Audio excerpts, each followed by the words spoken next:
Welcome to Imposter Hour with Liz and Greg. We're here to explore the imposter syndrome that haunts creatives, delving into how it affects their lives and work.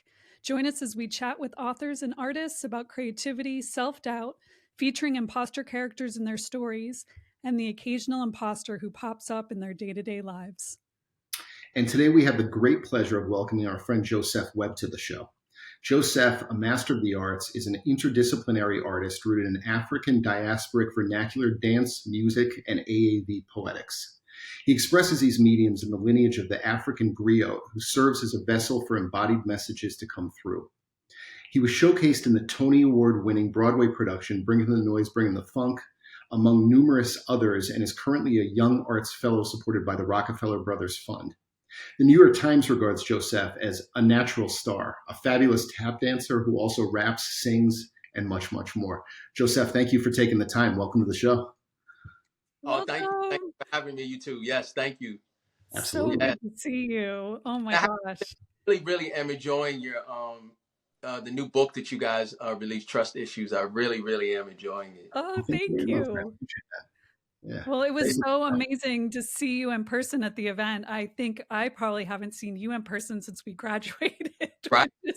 A long time now, but it's been really amazing to watch your career like flourish and get updates about everything you're doing. And I just want to say, from my very fond memories of you at Marymount, you're always just a really warm, approachable, very like down to earth human who I always enjoyed interacting with. And then also you were doing all of these like really amazing creative things like outside of school. Yeah.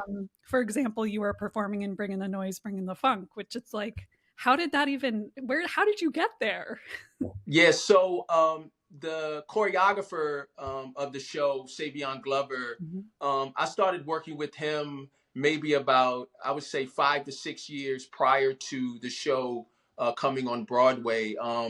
Savion used to come down to the DMV area, specifically Washington, D.C. I'm from the DMV area. And he used to do these residencies with local dancers. And so he did that for about 3 years straight. And I remember him coming down and actually had a rehearsal with him and 3 other dancers from the DMV area. And I remember him saying, I have this show that I'm working on, and I want you guys to be a part of it. Well, we didn't know that that was the show that he was thinking about. So fast forward to 1996. I was asked to be a part of the cast, which I was extremely grateful for. I'll give you a little story, a little backstory. Prior to the show coming to Broadway, it was at the Public Theater. So, and I got the call to do the show at the Public Theater, but I was just starting my senior year in high school, and my parents wouldn't let me leave. My parents were like, "No, you just started your senior year in high school," and I was like, "What?" I was like, "Wait a minute, I've been doing this all my life." I was only like 17 years old, but I was like, "Look, I've been doing this all my life, and you guys won't let me, like, this opportunity, you know what I mean? Opportunities like this don't come knocking, all the time." So I was pretty frustrated, about that. Yeah. And so that was around August, September of 95. So March of 96, I got another call saying that they were, going from the Public Theater, going uptown to Broadway. And I remember that my parents like what we gonna do? You know what I mean? Right. And I think at that time they were like, okay, yeah, we gotta let him go and explore this opportunity. I think the deal was that if I went to New York, if they allowed me to go to New York, I had to enroll into an undergraduate program and I had to graduate. Okay. So that was kind of like the deal. It's like, all right, cool, you go, but you got to enroll in an undergraduate program and you got to graduate. So yeah. So you were in like a fully functional Broadway production and going to undergrad. So like while we were at karaoke, you were going to rehearsals and performances basically. Yeah, and I was, I was enrolled full time, and I'm not gonna lie, I learned a lot about time management during that time, Mhm. how important that was, and how important it was, to say no. Mhm. Mm. Um, it was a lot of times that I wanted to hang out and chill, but I wasn't able to do so, Right. Yeah. you because I had to go to the theater or I had rehearsal. Right. Yeah. Yeah. Wow. You know what I mean? So, it was a lot, but it's an experience that that I'll always be grateful for.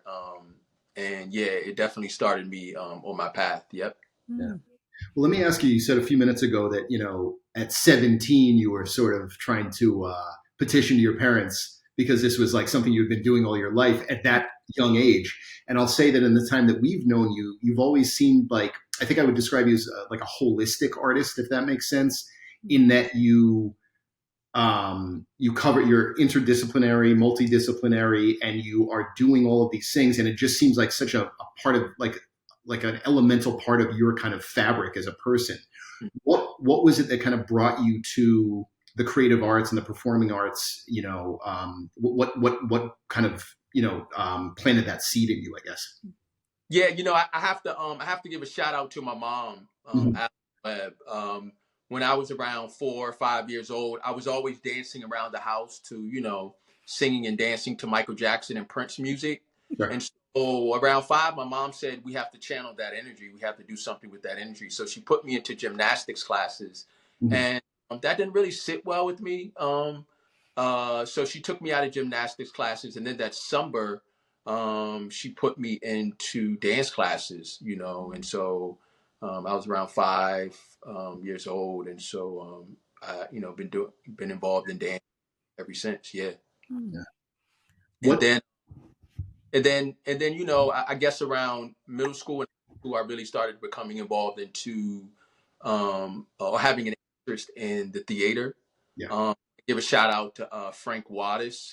Frank Wattis was my high school, rest in peace, Frank Wattis. He was my high school theater teacher. I really learned a lot from him, learning a lot about acting and, introduction into scene work and,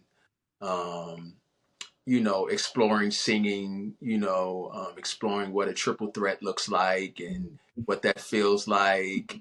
And yeah, so I started to kind of open up my eyes to not just thinking about being a dancer, but also other ways that I can, express myself on stage. Mm.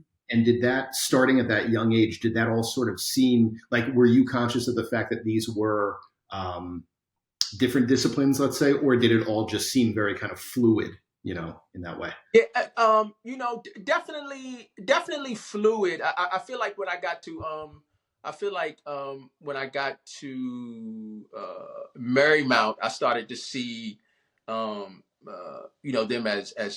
as different disciplines.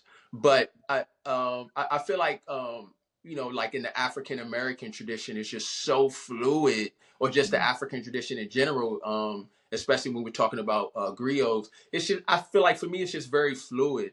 For what I see, it's like you're singing and you're doing all of it at the same time. Mm. Whether it's at a party or whether it's at a religious, church ritual, or it's just something that's happening simultaneously and very fluid. I remember seeing Black and Blue, the Broadway show Black and Blue. Black and Blue. That was the very first Broadway that I saw with my mother at the Miscoff Theater, I believe it was, on Broadway. I never forget it. My mom bought me my first Canadian suit. I wanted, for Yeah. some reason, I wanted to dress. I wanted this jean Yeah. jacket. I think it was from the Gap. This Yep. jean jacket. I wanted the jean pants to match. some fresh kicks. I was like, that's what I want to wear to my first Broadway show. So, Beautiful. yeah, I remember I had that on, and I remember seeing these dancers on stage, and there was singing, there was dancing, there was acting, there was monologue work, there was call and response, yeah. So I guess for me, it always seems it feels fluid. Yeah. Hmm. Well, we talk a lot with the guests on the show who are primarily writers, but I love that you're kind of bringing a different perspective. We talk about what it feels like to write. So I'm Mhm. kind of like wondering what your experience is when you're dancing or when you're performing. Like, what is that? How does that manifest in you? How do you experience it? And do you prefer, rehearsing over performing, for example? Like, what fills you up the most? Well, specifically when we're talking about like and what we know as American jazz music is very synonymous. Mhm. They complement each other. There was a lot of some of the big band jazz drummers during the 20s and 30s. Knew how to tap dance. Mhm. You understand what I'm saying? There's a clip on YouTube. There's a clip on YouTube with Jack DeJohnette Mhm.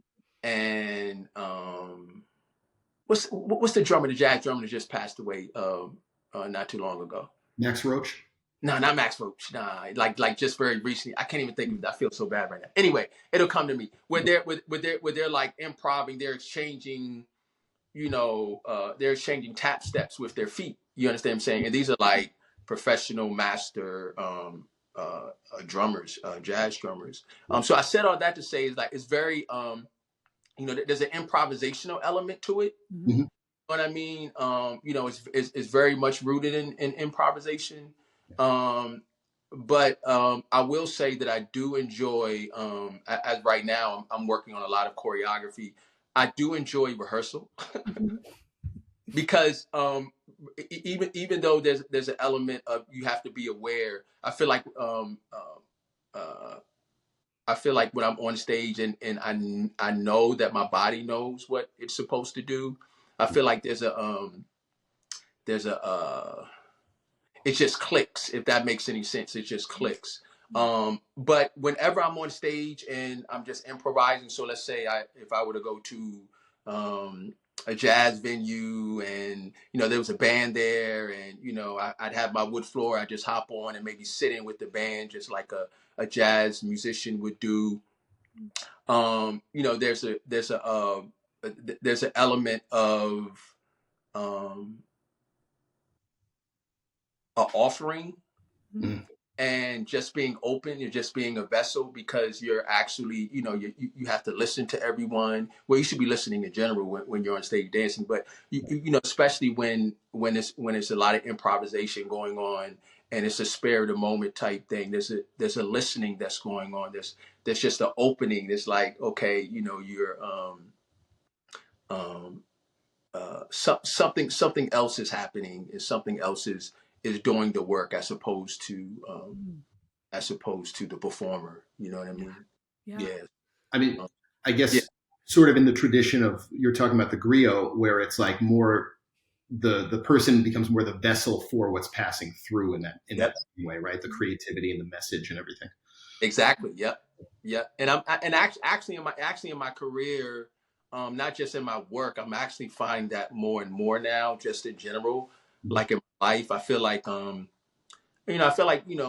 especially as artists, whether we're, creative artists, performing artists, whatever the case is, I feel like there's a sense of feeling even guilty sometimes when you're not quote unquote grinding, or when you're quote unquote not hustling, or Mhm. when you're quote unquote not um, networking, or it's just like this subtle underlining guilt there, right?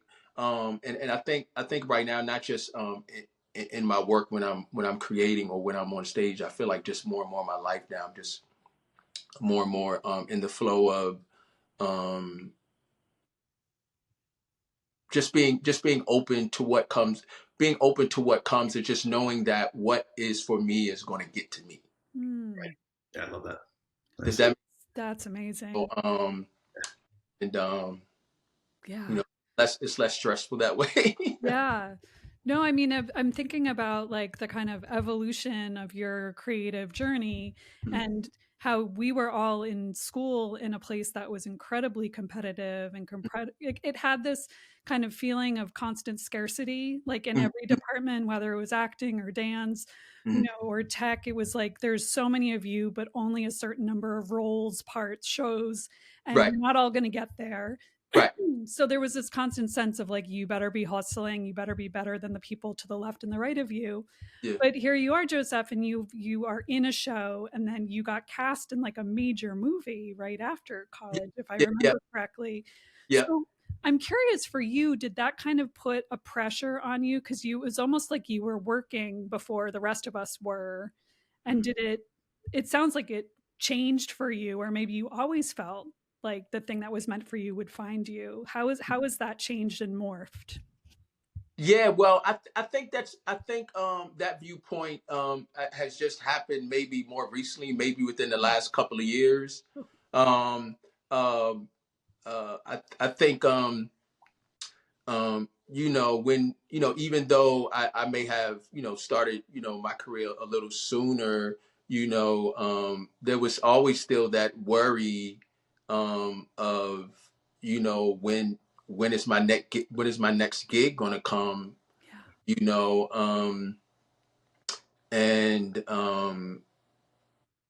and so I remember when we got our, I guess, pink slip, if you will. We were doing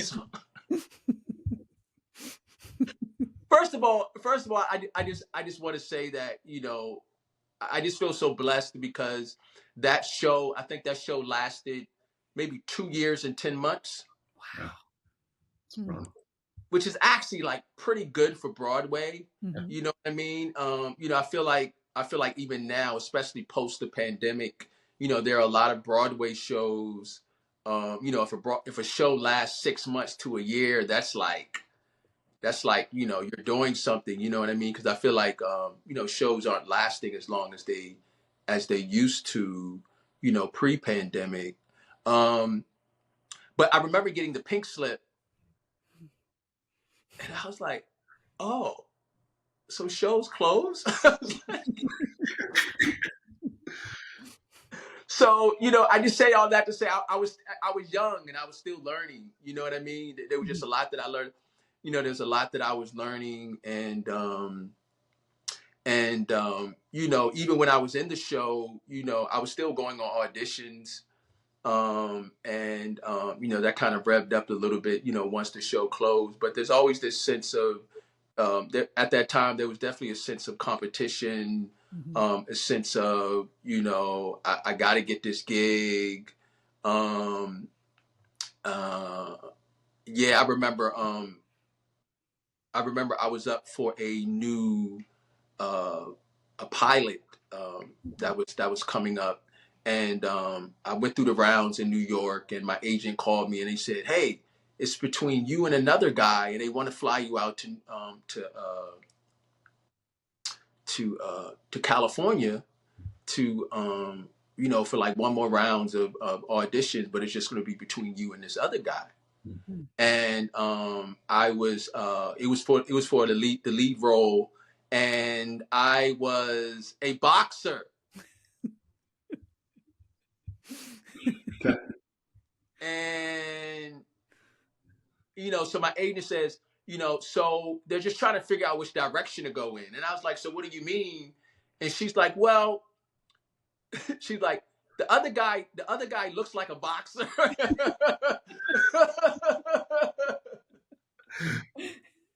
And so they're just trying to decide if they're gonna, maybe go the non-conventional route. Right. Because I mean, the same weight that I weigh now is the same weight that I pretty much, Yeah. was back then. So I remember walking into the audition, I got to LA, and I just remember the sun just being very bright. I was like, wow. Like the sun is very different in LA. Like it was just extremely bright. And I walked in, and I don't know if you know, I think his name is it Anthony Joshua? Yeah. That name sounds familiar. Yeah. From like this guy looked like him. Yeah. Oh my God. That was just like wow, and it was so funny because I remember when my agent said that, before I went to audition, she kind of told me what they were thinking. So it was like I wore I had on like it was like 90 degrees in LA. I had on like two long johns, and then I had on like a turtleneck sweater on top of that. Mm-hmm. Because I did like 200 push-ups before I went in. Needless to say, I didn't get the role. And the show didn't go far anyway. I don't even think it, got past the pilot stage. But Right. but yeah. So I mean, even though I was working during that time, I think as an artist, especially as a young artist, I think you do have that you do have that story in your head where you're comparing yourself to to the next person, especially when you walk into a casting call and it's like 30 people in there. It's just like, and everyone's dressed the same, and Yeah. it's like, You. Right. yeah, right. Yeah. So yeah, but I think that's definitely transition maybe like in the last couple of years. I truly believe that, like, what's for you is for you. And it will find you. So yeah. Well, let me ask. Let's hop forward a little bit in time to where you are now in your career. You've built a pretty solid resume. You've had your work presented at Kennedy Center, New York City Center, Symphony Space. I mean, these are like all top-notch performance spaces and things like that. So, is there an aspect of your kind of professional accomplishments that helps get you in that headspace, or is it more the kind of the life experience giving you maybe perspective on the gravity around that, and then you're able to kind of like look at the creative stuff in a little more of a objective way? I don't know. That makes sense.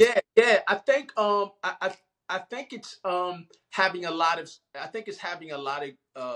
a lot of experience trying to grab the bull by the horns and trying to direct it your way. Mm-hmm. Okay. It just having a lot of experience with that and realizing that doesn't work for me. And I have a lot of experiences from that, but that doesn't work as far as me getting the desired result. Yeah. Also, realizing that every idea that you have doesn't need to be acted upon. Mm-hmm. Every download that you have doesn't mean that you're supposed to act on it. Sometimes I believe you're supposed to write that down in your notes or in your book. And, maybe you might be out at an event and you're having a conversation with a colleague and they may mention something. You're like, oh, wow, think about this. You know what I mean? That might be for them. Yeah. Okay. I don't think necessarily it's always something that you, because there was one time in my life, I felt like all these downloads I was getting, I was like, oh yeah, let's act on this. Let's do this. Let's call so-and-so. Let's make this happen. And, and it was almost like, building something on quicksand, you know what I mean?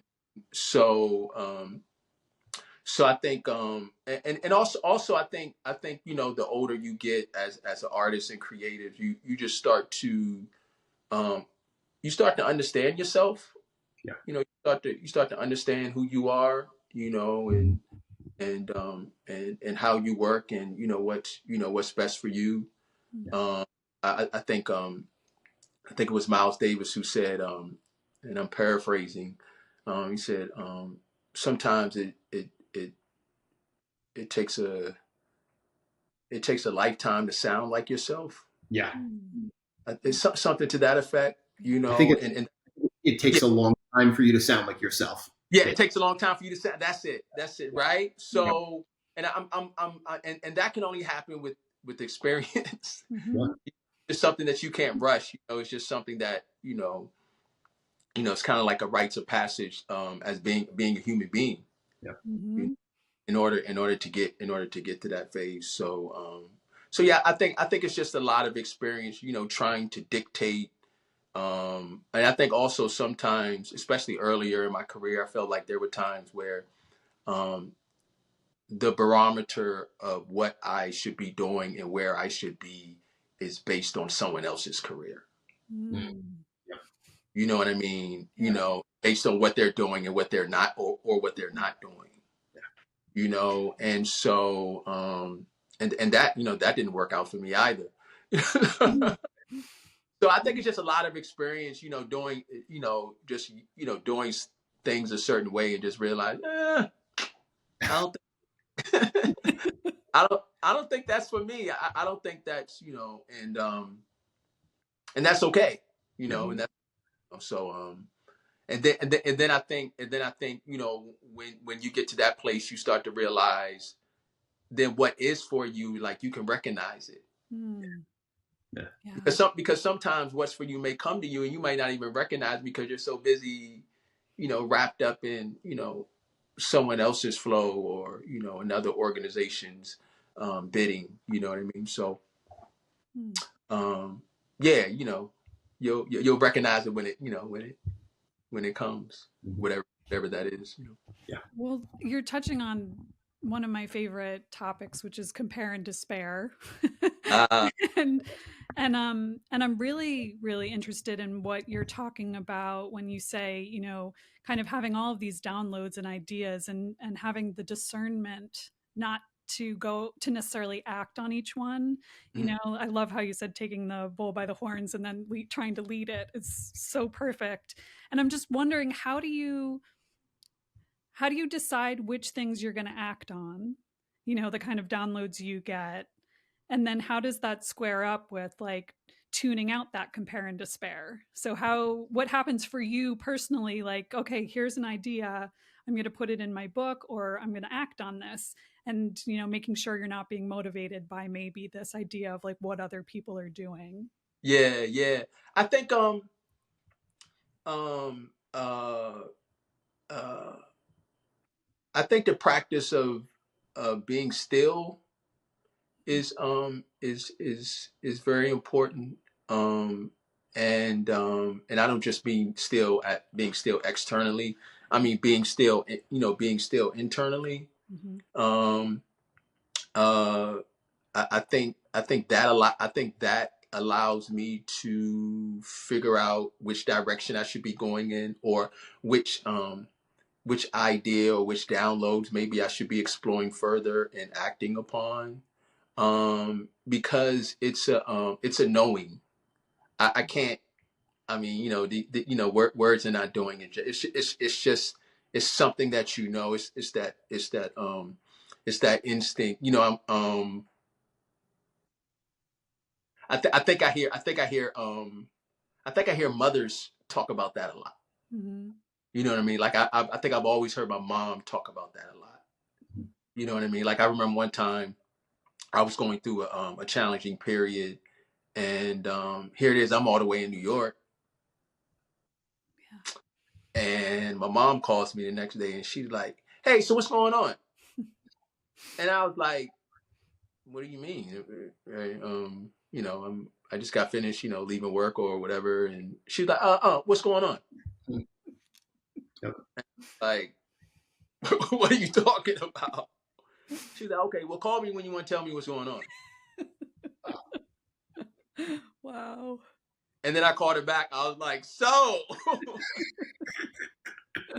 So I think that might be an example of where I'm. Mhm. It's just a knowing. Yeah. Yeah. Um. Yeah. Hmm. Thank I you for think. sharing that. I love that. Hmm. Yeah. I would love to know hearing about the kind of the headspace that you're in now and having been able to block out a lot of that noise. We talked a little earlier about the sort of the collaborative process. I was wondering if you could share with our listeners a bit about the piece that you are developing right now, which Yeah. sounds incredible, man. If you could give a little on that. Yeah. So I'm I have this fellowship with the Young Arts brilliant organization based out of Miami, Florida, and it's supported by the Rockefeller Brothers Fund. And so, because there are a lot of perks to this fellowship, and one of them is I'm able to do a 2-week residency at the Pocantico Arts Center up in Tarrytown. Yeah. Which is on the beautiful Rockefeller Estates. But essentially, the piece is called "Prayers for a Hopeless Romantic Lovers Rock," and in short, it celebrates and honors the lovers rock reggae era that was birthed in the UK in the '70s by British Afro-Caribbean youth. Well, folk, but it's told through the lens of the youth during that time. And I've always been a big fan of Greg. I mean, Greg, you know what it is. So Greg. We talk about music all the time, and but I've always been a big fan of reggae music in general, particularly roots rock reggae and like lovers rock reggae. In 1996, actually, my first vacation when I was on Broadway, the first vacation I had when I was on Broadway. I went to Jamaica. I went to Montego Bay, Jamaica, and I was downtown, and there was this gentleman. He had this. It was like an ice cream truck, but he wasn't selling ice cream. He had speakers on the truck, and speakers were like, music was blaring from the speakers, and so you could actually walk up on the ice cream truck. So I got up on the ice cream truck and noticed he was selling CDs and tapes. Pre DSP era. And so he's so I said, hey man, I said, let me know about some artists that I need to know about, that I may not know about. He said, I'm assuming you know about Bob Marley. I said, yep, respect to Bob. I got all the Bob stuff. And he said, have you ever heard of the Cool Ruler? Gregory. And I was like, who? Just the name alone. And so he puts in Night Nurse, the Night Nurse album by Gregory Isaacs. Yep. And I was just smitten, from then on. And so that kind of helped lead me into, exploring a little bit more about the, the different subgenres of reggae, and eventually to UK, which is where lovers rock reggae, was birthed. And so when I'm in the studio, a lot of times I'm in the studio, I'll put on some lovers rock reggae music, and to kind of get me loose, and to explore some ideas. I do that often, and so the more research that I started to do on this era, and I started to realize how much I just loved dancing and exploring this music in the studio.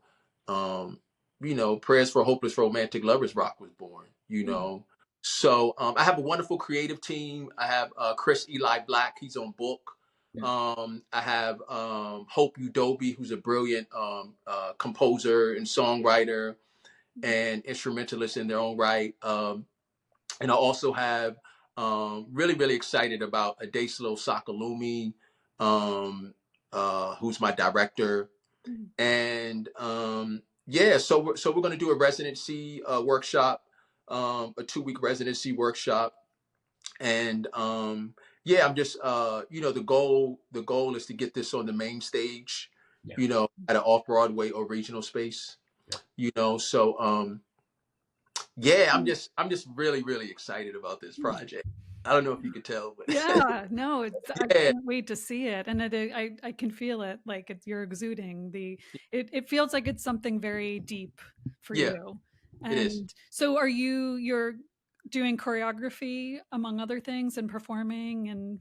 So yeah, I've been spending a lot of time, in the studio, choreographing, And also just researching, I've just come across some wonderful, inspiring information, regarding that era, and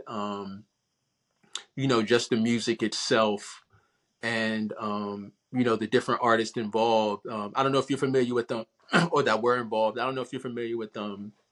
You're familiar with Soul to Soul, the group Soul to Mhm. Soul, Of course. right? So Carol Wheeler, Yeah. one of the main lead vocalists for Soul to Soul, was actually a part of one of the earliest lovers rock groups, Wow. and the trio was called Brown Sugar.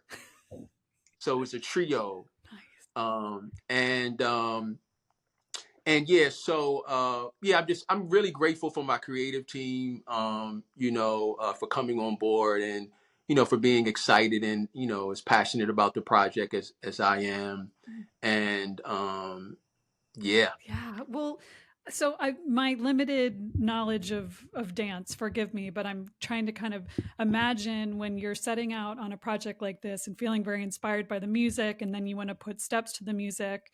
In kind of the writing vernacular, there's people who plot, and then people who outline, and then people who are pantsers. So they just kind of do it as they go along. Is Yeah. there kind of an equivalent in choreography, and what where do you kind of fall in that spectrum?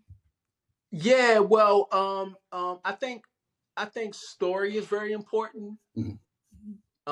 And so I'm always inspired, to move based on story.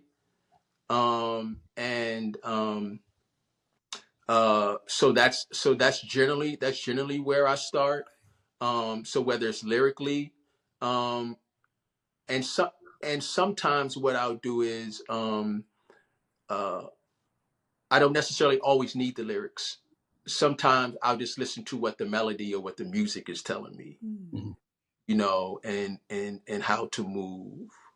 mm, So yeah, sometimes I could go into a studio and I could walk away with, like, I could go in one day and I could walk away with like 64 bars, and then the next day I could go in and I could walk away with like 8 bars. mm.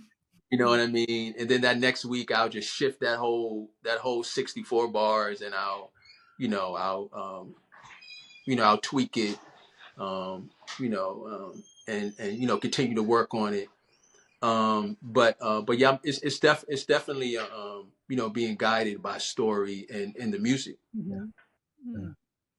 Yeah. I have just a quick anecdote from kind of a few minutes ago that I just want to tie back in, Joseph. I realized I never told you this, I don't think, when you were talking about brown sugar.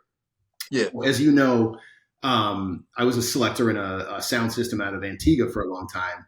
Yeah. And Frankie Goodwin, who brought me in, his cousin actually is Jazzy B, who like Oh wow. Yeah. Oh and it's wow. I know as that. you had Wow. mentioned the last time I saw you, you had mentioned brown sugar, and then I just realized when you said it again, I never shared that little like small world lineage thing with you. But yeah, Wow. yeah, he Wow. was Jazzy. Wow. Yeah. Um, Beautiful. but yeah, yeah. But I wanted to ask you something that's sort of I guess, a full circle thing for you. I'd love to just hear how this Yeah. experience was for you. You mentioned earlier when you were growing up, being around the house and dancing to Michael Jackson and Prince, Yeah. and then last year you were tapped to choreograph for the wall to wall Prince tribute at Symphony Space. Right. Yeah. That I mean, how was that when it's like you're being tapped to do something that's a tribute to like not only an iconic artist but an artist that you really grew up on? Like, what was that experience? Yeah. I was just really honored to get the call. Yeah. We did a mashup of, what did we do? We did a mashup of uh Under the Cherry Moon, Mhm. and then we transitioned to um Love Bazaar, Okay. Wow. and then we transitioned into Erotic City. Nice. Bring it home. the band was killing, the dancers were killing. I think for me, I think definitely Prince is definitely one of my favorite performing artists, but also just producers in general. Yeah. Next to Jimmy Jam and Terry Lewis. Yeah. Yeah. I mean, yeah. But yeah, I just think growing up, just like listening to Prince and just really seeing just how free he felt, to be able to express himself. Mm-hmm. Also the whole idea of purchasing some land and kind of coming up with your own compound in Minnesota was just very attractive to me. Yeah. The world can be a very bipolar place, especially as an artist. Yeah. You know what I mean? And so I just that whole idea of him, being able to create this space in Minnesota, and, for him to be able to throw parties whenever he wanted to, or to, if he wanted to throw a concert, on a Friday night at 12 p.m., he can invite people over, and, people can hang out, and, that was just very attractive to me. Michael Jackson did that as well. I mean, they had the means, they had the funds, so why not? But just that idea of being able to, I guess, for lack of a better way of saying it, is just controlling the narrative. Yeah. And how your art is being spoken about. And when you can do your art, and who says you can do your art, and who says what type of art you can do, and the whole album, Sign of the Times. Yo, that album, bro, is like, I mean, when I think about that album, just the song "If I Was Your Girlfriend" alone, I mean, it's just like, it's like, who writes that? Right. Yeah. Well, to your point, a guy who is not beholden to a label system. Yeah, right. And doesn't and can do whatever, and is so ahead of the curve in terms of production style and sound that why would you handcuff yourself to a machine that you don't need, that needs you more than you need it, right? Yeah. Yes, I totally concur. Yeah. So when I got that call, I was just really, really excited. And I hope to be able to do, more projects along those lines. In regards to Prince, you know what I mean? And, his legacy and his work, maybe even on a, more bigger, grander scale. You all heard it here first. Let's make it happen. It occurs to me that we have had this amazing conversation. We have yet to ask you about imposter syndrome and where it manifests in your life, if at all. Yeah. Well, I think I feel like whenever I have experienced that, it's been a time when I'm comparing myself to others, number one, and then I often find the remedy to that is to get back to the work.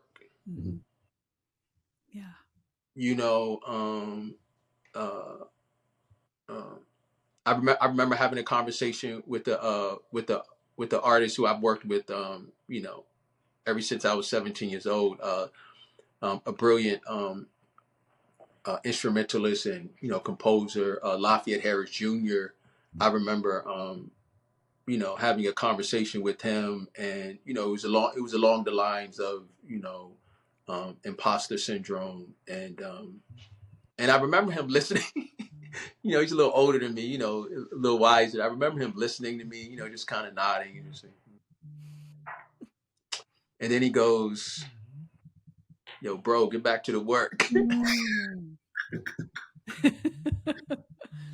Yeah. And I'm like, huh? I was like, yeah, but did you hear what get back to the work.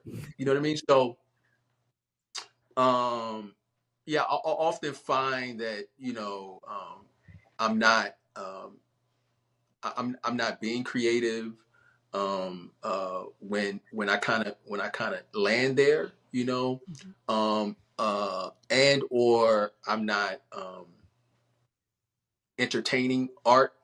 I'm not exploring art. Mhm. I'm Mhm. experiencing art, or I'm not in conversation with artists. Yeah. Yeah. Yeah. Yeah. Mm. Now, you also have taught for many years, Alvin Ailey, in various programs. Um, how does teaching feed into your creative process, your art, your way of looking at creativity in those ways? Yeah, I'm glad you brought that up. I love teaching. Mhm. I really do. I've taught at Ailey for years. The Ailey School, Meg Everest College. I was a professor there for a while in Brooklyn, and a heap of other places. I actually love teaching. There's um, there's something about recognizing something in someone, Mhm. and I'm I, I'm a firm believer in you're not necessarily giving someone something. It's more so you're just trying to find a way to germinate the seed that's already within that person, I love that. you know. And so trying to find ways to to do that, depending upon where the student is, on their level, and along in their journey as dancers and performing artists.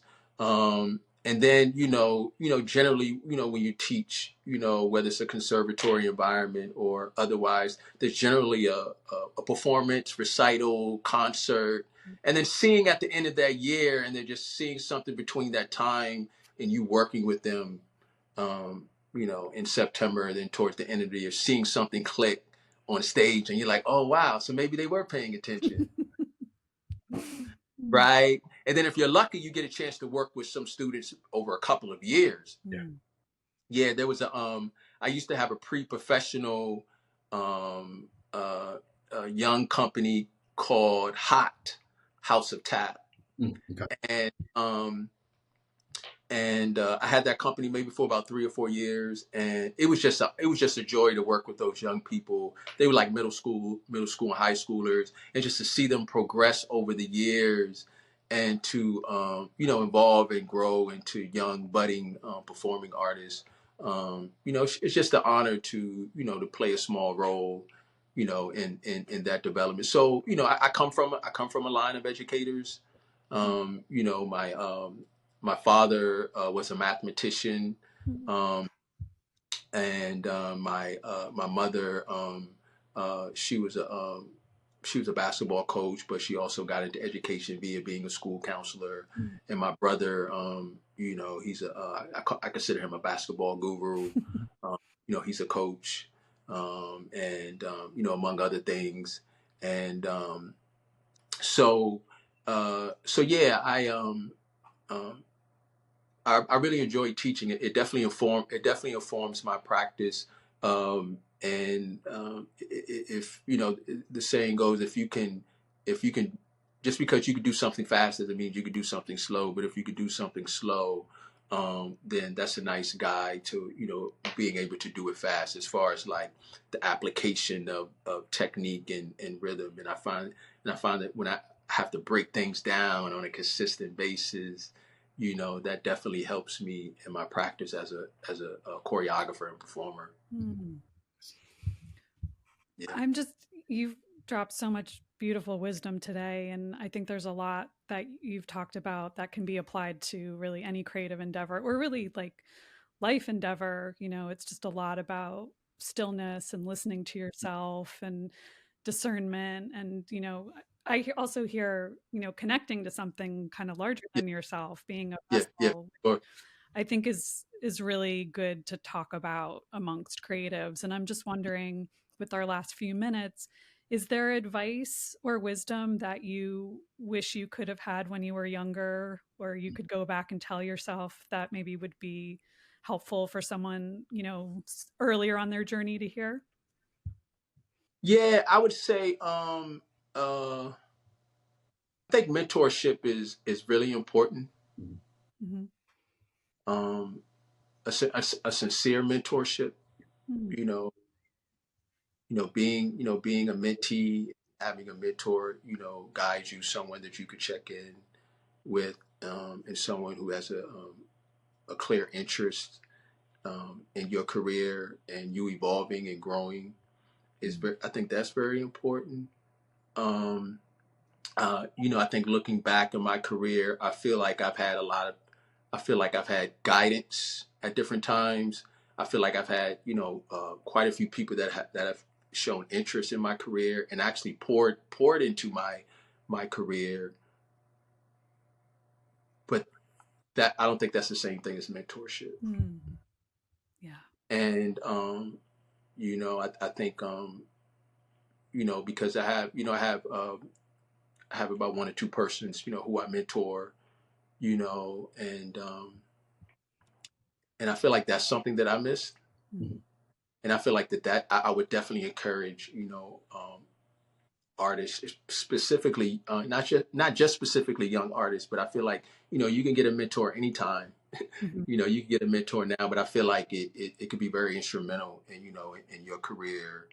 Um, if you get someone that, that says, what, I'm here for the long haul. Mm-hmm. Mhm.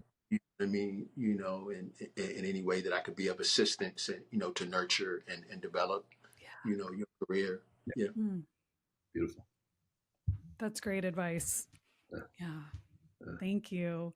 Oh my Yeah. Thank you. God. This has been amazing. Yeah. Thank you guys. Thank you guys. Yeah. I really have enjoyed this. Yeah. Yeah, well, we can't wait for the Tarrytown show. Can you just say the details and dates so that if people want to Yeah, come see so you? we're gonna have there's a works in process sharing that happens towards the end of the residency, Okay. which is on March 7th at 6:30. Okay. Tickets for that will be available I think the 13th or the 14th of February. Okay. Um so yeah, so whenever you hear this, I would definitely encourage, folks if they're interested in coming, to definitely purchase tickets because I've been told that, generally their works and process sharings at the Picantico Arts Center usually they do sell out. Sure. And yeah, I would just say, if you're interested in following me, my socials are at rastapapi.com, RASTAPAPI. Also have a website, Joseph Monroe Webb. That's two B's, WEBB.com. And yeah, be on the lookout. Even if you can't make even if you can't make the works in process sharing, please be on the lookout for prayers for hopeless romantic lovers rock. Yay. Well, thank you so much for the info. And we strongly encourage everyone to follow Joseph on Instagram because there's some amazing footage of his dancing and among other things. So, again, it's been a pleasure. Thank you Thank you so for having me. much. Thank you. And Greg, Thank you'll you. take us out. I will. Thank you for being on, lending us your time. It was great to catch up, great to talk. And we are on our way out. Imposter Hour with Liz and Greg is created and hosted by us, Elizabeth Keenan and Greg Wands. The show is produced and edited by Bookwild Collective founder Kate Herget. Scott Leeds composed our original theme music, and Steve Luoma designed our logo. And you can find us on Instagram at Imposter Hour Podcast and online at imposterhour.com. Thanks for listening.